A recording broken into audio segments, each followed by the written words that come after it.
Welcome to Business Innovators Radio, featuring industry influencers and trendsetters sharing proven strategies to help you build a better life right now.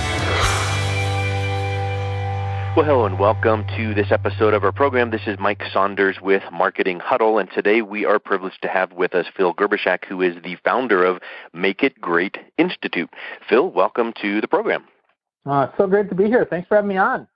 You're welcome. Hey, one thing, I was doing some pre-interview research on you, and I came to your website and saw your video in the upper right, and I just loved how that was put together with those little snippets of, your talks and all of that. And one thing that stood out to me, and I'm sure you get this a lot, but I loved your point where it said, if you suck, social media will make you suck faster.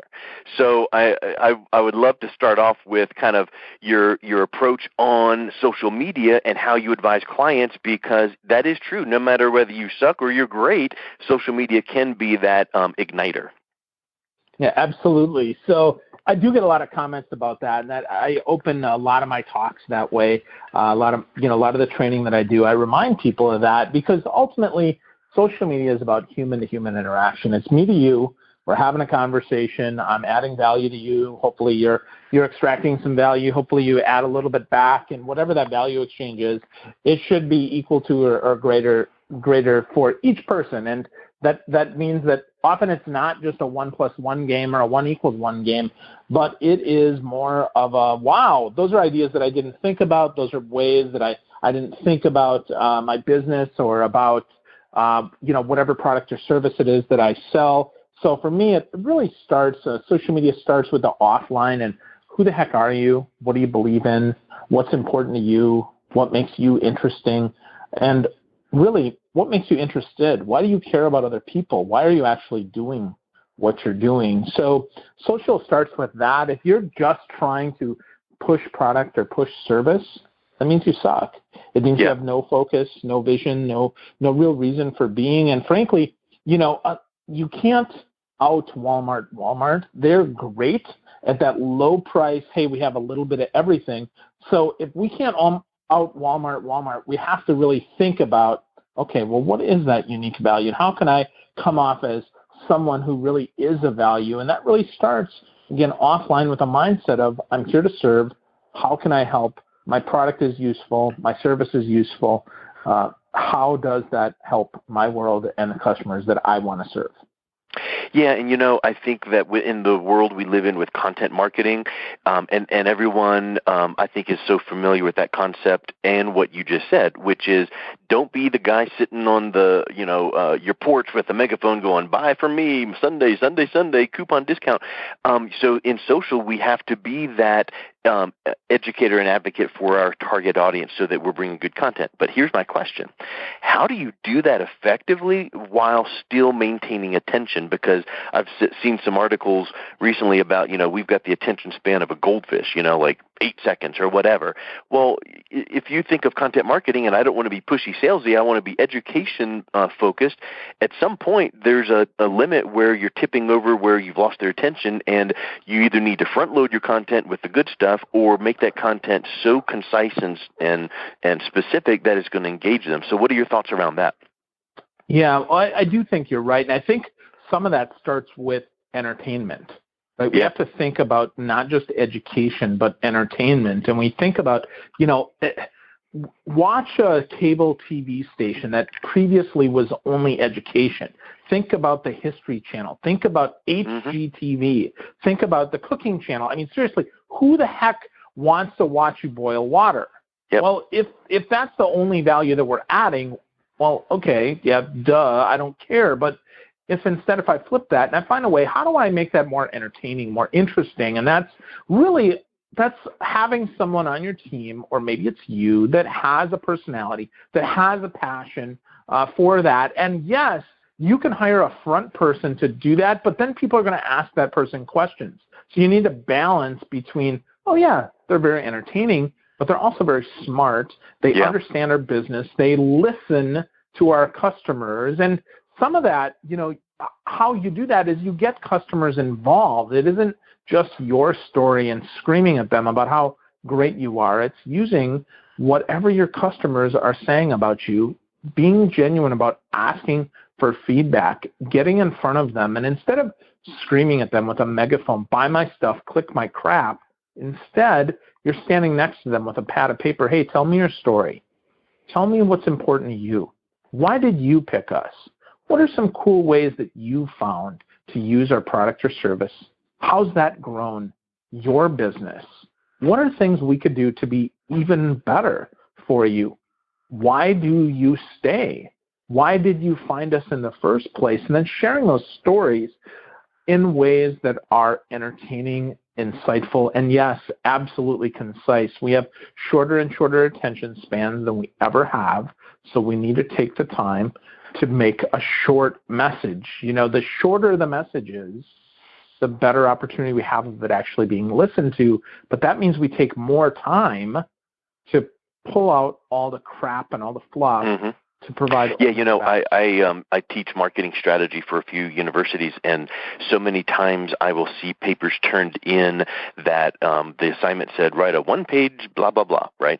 And they turned in, 7.5 pages, and they think they just nailed it, and they get counted down, and they question it, and I say, well, listen, here's the deal.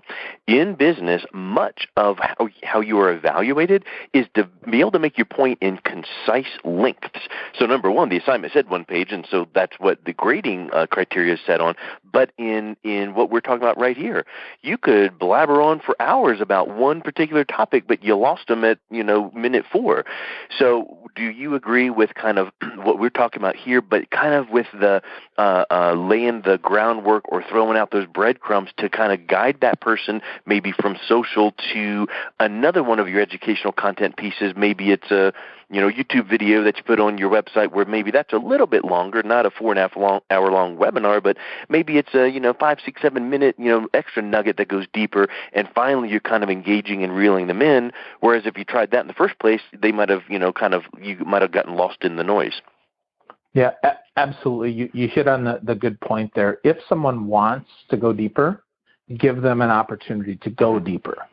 Give them that opportunity for that content upgrade, for going from a 2-minute commitment or a 2-second commitment, which might be just a quick Instagram image or a post on Twitter or a quick Facebook message. Take that then back to a blog post. From there, go deeper. Maybe you have an ebook or you have a video or something like that is a 5 to 15-minute commitment. And then from there, you could go much deeper than that. And ultimately, the goal is to get them to buy. We have to remember that. The ultimate content upgrade is they actually buy our product or service. So that's the thing that we often miss there. So absolutely, you made a great point there about following the breadcrumbs, offering those content upgrades, and then ultimately making it easy for them to buy the ultimate content upgrade, which is your product. Have you ever heard of that book called ZMOT, Zero Moment of Truth? Yeah, I have, and I've seen, Google. I think Google came out with. Is that the Google book you're talking about? It is, yeah, and it's a free download, and it's. I just love it because it's talks exactly about what we are saying here, which is it used to be, you go to the car dealership and, the moment of truth is you buy the car, drive it off the lot, and you see how you liked everything. But these days, the zero moment of truth is all of the preliminary work that people do to research either us, our brand, our product, or even the industry. So now you walk into that car dealership and say, here's the car I want, here's the price I want, here's everything, because I'm educated. So it's all those nuggets and all those breadcrumbs out there that people are seeing about us, and we need to realize that so that these little pieces of content, whatever you can have a bullet point social, you can have content on blogs and YouTube and Instagram, all those things. But the point is, it's got to be good, relevant content that brings value, and it's got to be a nice wide net so someone stumbles onto your brand from this avenue or angle and someone else from the other one, but it's all got to lead back to you with that congruency. Yeah, absolutely. And you made a really great point there and said one really important word, and that's relevancy. Relevancy is the ultimate word that we need to be thinking about. We need to think about, how is this relevant to our prospects? How is this relevant to our customers? And then every point of that, we need to think about the experience that we give them. It has to be a consistently good experience because, unfortunately, because there's so many choices, we now can easily jump to a competitor. So now, if that customer experience isn't focused on, if when we contact you via your form or we contact you via social media or we contact you via the telephone, if each of those are not a good experience, we run the risk of losing out on that business because we didn't focus on that. That's not to say that you need to be everywhere, but it is to say that wherever you are, you better show up really, really strong. Yeah, I agree, and of course we could keep going on that point alone. So I'd like to switch gears for a second because I've heard it said that you delivered email by hand. So here we're talking about social and online and all of this, and now what's the deal with delivering an email by hand? Yeah, that's very true. So from 1992 to 1996, I served in the United States Navy. This is back when there weren't a lot of computers, when we had one terminal per building. So my job was to operate that one computer, to read the messages, and to then pass the messages out, put them in cubby holes and pukas where they belong. So here might be one for the commanding officer, here's one for the executive officer, here's one for our intel officer, here's one for the maritime officer, oh, here's one for general distribution. So my job really was to read emails and then deliver them. So I was a human distribution list when I was in the Navy, and I worked for the National Security Agency. So how could someone do that today? Someone doesn't need to do that today. Yeah, but I know. But it kind of, as you were describing that, I thought, here's something really interesting. If you're thinking about standing out, these days, how do you stand out from all the noise? What if you did have some local contacts or, your BNI or your chamber groups that you go to? What if you wrote an email to someone that you're going to see at one of these groups, and maybe you wrote 3 emails and hit print rather than send? And what if you hand-delivered it to them? I wonder what the looks on their faces would be, and I'll bet you that would kind of capture some attention, get some chuckles, and, who knows? But I think that's kind of comical. Yeah, well, or let's take that another step kind of backwards and think about the handwritten letter and how impactful that is, right? So that's the precursor to email when we really think about it. So absolutely, if you're doing that and you're doing things that other people won't do, that's definitely going to help you stand out. But again, it still has to be relevant and it still has to add value. Just having a gimmick alone is not enough.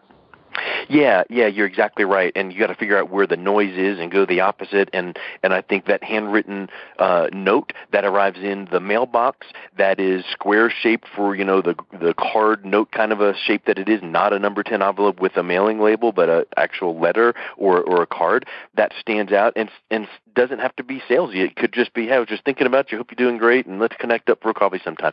So I think that's really huge. Hey, let's talk about your upcoming book you're working on called Leadership Gone Social. How now are we integrating leadership in with social? Absolutely. So that'll be coming out in the first quarter of 2017. And the whole thought around Leadership Gone Social is this. People expect feedback, they expect hiring, they expect firing, they expect the daily leadership tasks to be done through social. And by social, I don't mean Twitter or Facebook or LinkedIn. I often mean that internal social media, that is email, that is SharePoint or IBM Connections or Same Time. It is that internal wiki, like we used to have a, hey, check in and check out board. Now we have it all digitally. We have things like Slack that enable us to have better conversations. All this technology, but then we can't forget the most important thing, and that is it has to be genuine. It has to be relevant. It has to be entertaining. It has to be frequent. And it has to be personalized. So all of those things about social are also true about leadership. So leadership has really changed. We used to have command and control, if we think a long time ago, and then we're more participatory leadership and, management by walking around. And now I really believe that we're in an age where Leadership is more social, where people expect when they do something to have that real-time feedback, much like you get on Facebook. When you post something and you do a really great post and it's a really good job, people like it. They comment on it. They give feedback. They share it. They let other people know. Here's have you ever seen someone on Facebook that is one of your friends, because I know I've got a dozen of them, and you're going, why did you post that? All you wanted to do is get the likes and kind of stoke your little, personal dopamine that, hey, I said something that people liked. Well, I wonder if we can use that constructively and flip it around in the leadership by social concept. And not true social like the external social, but like the intranet social, like what you're mentioning, like Slack or one of these intranet things. So if we marry leadership and management by walking around, maybe the leader doesn't have to every single day walk around and say, hey, good job, although you need to do it because you need to have balance. But what if part of the leader's day-to-day task was pick two people that you notice is doing something right and pop them a quick shot in the arm, hey, great job, that maybe the rest of their team sees that. And so those are the kind of things that can kind of be that digital management by walking around. Absolutely. That's exactly what some of the things that I'm talking about in the book. Yeah. It's all about that, right? We need to do that. And again, so I use the formula, and this will be fleshed out very much in the book, but it's called the MUST formula. It's got to be meaningful. So if you don't pour meaning into it, it doesn't matter. Really important. Second, it's got to be unique. It's got to be something that individual did that is unique to that person. It can't be just a whole team, hey, great job, but it's got to be unique to that person. Next, it's got to be specific. You need to call out that behavior, because we have to remember that a lot of the reason that we give feedback is not just for the person that did the great job, but also to reinforce the behavior for the rest of our team, so they see that you get rewarded for doing the right things for the right reasons. And then the last one, the T in must, and this is the one that most people miss, it's timeliness. We have to move with some quickness, with some speed, and with some really tenacity to get it out there as quick as we can and as meaningful as a way as we can, because often what happens is we wait a week, a month, a year. We wait until the end of the year to provide people feedback, corrective or positive. And frankly, I don't remember what I had for lunch last week, much less what I did last week at work. So it's really important that we have all of those together. It's got to be meaningful, it's got to be unique, it's got to be specific, and it's got to be timely. So let's say that a leader hears that or reads that, and they wonder if they're doing the meaningful and all of those things, right? How can they assess? How can they tell if they are meeting it or not? Is there like a assessment or a checklist or something that they can, kind of go through to go, last week or last month, was I fitting into this MUST, an acronym? Well, first, you have to make time for it. So you put it on your calendar, and then you just keep score. So if I take 30 minutes a day to go through this, and I recognize people, and I take the time to provide that feedback, and I give them that feedback, and I use the MUST formula, every time that I do that, I should be then adding that into my employee notebook, right? That little file that I have, whether that's digitally or not. Perhaps I follow that up with an email so that it's reinforced again. Perhaps I post that to social, and I use that, and I think about, okay, well, how does that happen? That's where I might take a picture with the team and congratulate Mike on the great job that he did this week, and here's the things, and then go back and then frequently review that. I recommend once a week, no more than once a month, when you're going back and review that, and you can keep score, because think of how infrequently you gave feedback before. Well, now you have a formula. You add it to your calendar. Let's say it's 30 minutes a day.